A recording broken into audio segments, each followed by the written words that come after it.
Now, when someone changed these brakes at the dealership, they didn't put this rubber grommet all the way on to this to keep the corrosion out. This one slides pretty smooth, and this one is very hard. You can see how corroded it is right here. It's not supposed to look like that. On this one, see, it's nice and chrome. And that made our brakes wear way faster and could have ended pretty badly. So let's fix it. Another thing I noticed that they did wrong is this is so tight in here, you can't move it at all with your hands. It is just very tight. What they should have done was taken a file and filed it down so it moves and glides in there real nice. Now you'll want to make sure your car is securely put up on jacks and jack stands. Sometimes the wheel is so rusted on you just have to kick it off. There we go. Now you're going to want to slide the wheels under the car as an added protection, so if the car were to fall, it would give you some room to live. These bolts here are holding the caliper on, and these bolts here hold on the guide pins. And luckily they did put the rubber boots on this time. And take the caliper bolts off. Now make sure to use a breaker bar, not a ratchet, because we have broken a lot of ratchets trying to take caliper bolts off, because these ones are tight bolts. Once you break that off with a breaker bar, you can go ahead and take it off with the rest of a ratchet. Now, one thing I did notice about this place down here by the wheel is how much room there is. A lot of other cars don't have that, so that's one good thing that Honda did, except not putting that rubber grommet on there is a pretty big deal. Now, go ahead and take the guide pins off with a breaker bar, just like that. On there, and then go ahead and break it loose. Because a socket won't fit on here with this hose, we're going to use the box end of a wrench. Hold it down here at the bottom. Now, feeling these guide pins, they do feel pretty good and they look good underneath a little bit. So I just really wish the dealer would have put the rubber grommets on, so we wouldn't have to be back in here doing this. Now that we got the guide pin bolts out, we can go ahead and take out the caliper bolts, one on top and the one on bottom, and pry off the caliper itself.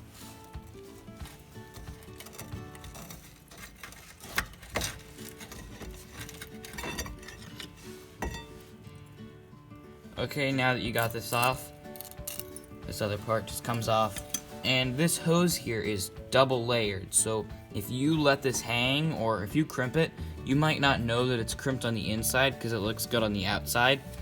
So we're going to secure this securely to like the suspension. So to secure this, we used to use coat hanger wire, but a piece of copper housing wire works just as well because it's way easier to bend. These bolts here we need to get off, and they're very tight. So something that works better than PB Blaster is a mix between acetone, which is nail polish remover, and automatic transmission fluid.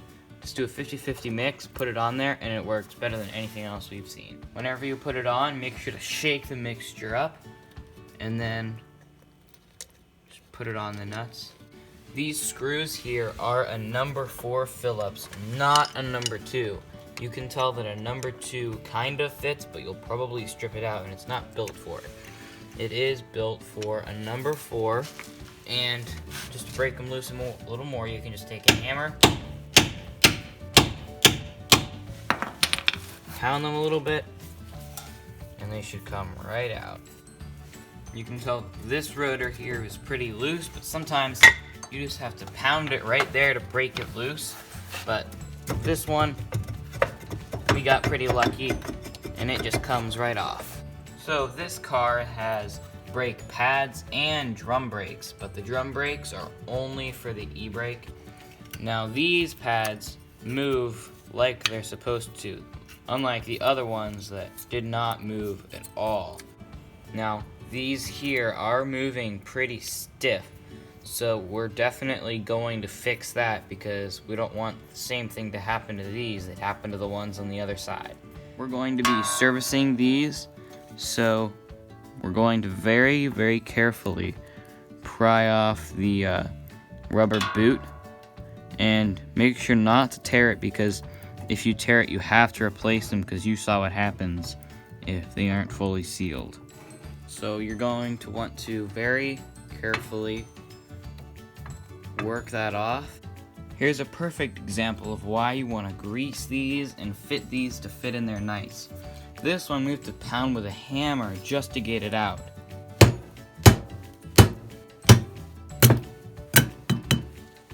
And there it goes. It definitely should not be that hard to get it out. You should just be able to take it out with your hands. This little thing right here is called a squealer bar, and what it does is when you're braking and your brakes wear away, this will get to the same level as the brakes and it will hit your rotor and it will squeal really loudly. And you can see this didn't quite touch, but it's close. So good thing we're replacing them now. So this one here is the one that had the rubber grommet on it the whole time, and this is the one that didn't, and you can see all that corrosion there. So we're going to go ahead and clean this one up on the wire wheel.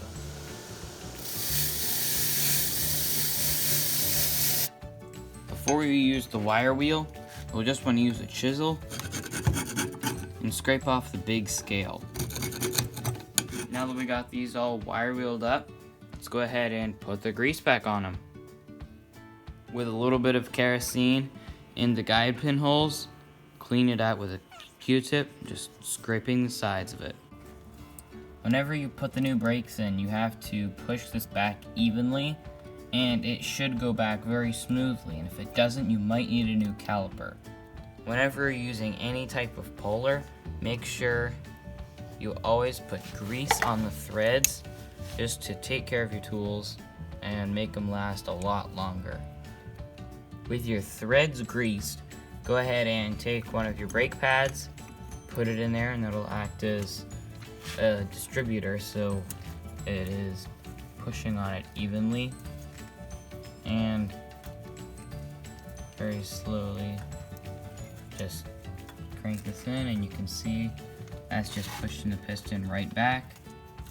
Let's push it back just about until it's flush. Then you can take these out and you've retracted the cylinder. So these brake pads and rotors are a lot cheaper than getting them local because they're about $50 for the brake pads and the rotors. Here's the two rotors comparing to each other. You can tell this one is really nice when this one is super crusty on the outside. You can see these are the old brake pads. Still enough to drive with, but time to replace them. Your rotors come with lots of oils and stuff on them to keep them from rusting and chipping, but if you just spray on some brake cleaner real quick around the outside, and then wipe that off with some toilet paper, and do the other side as well. Whenever you're putting your rotors on, these two holes here have to line up with these two holes here. So whenever you put it on, keep that in mind, so then those holes line up. Now whenever we put the bolts back in, we always put a little bit of anti-seize on the bolts, and that makes it a lot easier. Whenever you do this the next time, it'll just come right out. Now go ahead and put in these rubber boots. Make sure there's no cracks or anything, because these will seize, just as we saw. And now we got those two in, and let's put the guide pins in. There's two different pins you can see. This one has rubber on the end and this one doesn't. But the one with the rubber on the end is called the main pin, and that one goes on the top of the caliper. So if you position this, how it would be when it's installed, this is the very top one. So this one will go here on top, and then this one will go down here on the bottom. Now let's put some grease on the pins. Now different greases are not compatible. That's why we tried so hard to get all the grease out of here, the old grease. So now put on just a little bit of new grease, move it around and put it in the correct place. And the secondary pin, put some grease on that and put it in its spot, and you can see that moves very nicely.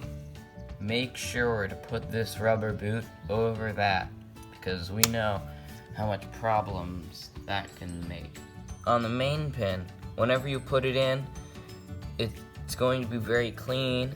It'll be a little stiffer, but whenever you put it over the rubber boot, it'll get quite a lot stiffer, and that's because there's suction on here, but it'll still glide very smooth, and that's what you want. Now with anti-seize on this bolt, we're going to go ahead and put in the guide pin bolts. Let's put on this first one, and we're gonna put in the second one. As you can see, whenever we put this brand new brake pad in, we can slide it in on this side, but on this side over here, it is just sticking out way too much and it won't fit in there. So we need to grind that down a little bit. We have to actually grind this down some, but a lot of shops like one that the Honda dealership didn't do this, and that's a very important step. We'll just muscle it in there and we had to hammer it out. An angle grinder is also really good for this.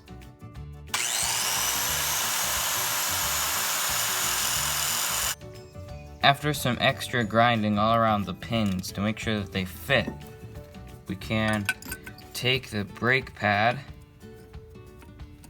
and put it in, and now it fits right in there. Make sure you put some grease, just a little bit on these tabs and a little bit on the tracks in there. Just make sure not to get any on the actual brakes, because of course you don't want lubrication on your brakes. Go ahead and get plenty on the track because it's very important to have these greased. With the grease on the pins and the tracks, go ahead and try to put the brake pad in, just like that, and now it's nice and lubricated. Now go ahead and put the caliper on with these two anchor points here with your bolt anti-seized so that it won't come out and so that it'll come out easier next time. From our research, we figured out that the caliper bolt is 37 foot-pounds. So I really like this Harbor Freight torque wrench because it's so small. A lot of other torque wrenches won't do that. So let's go ahead and torque this up to 37 foot-pounds.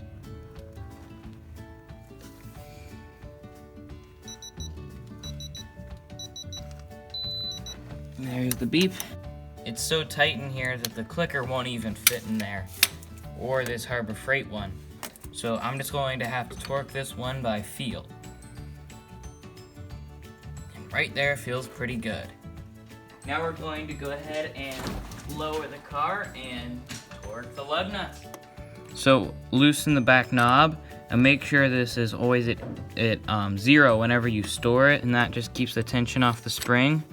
Now let's move this up to 80 foot-pounds because that's the torque of the lug nuts. And right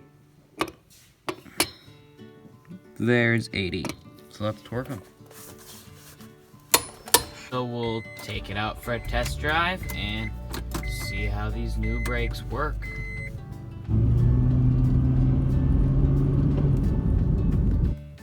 So this worked great. The brakes work just how they should, and I'll play some footage of what they sounded like before with that seized pin. And you can see that these are way, way better.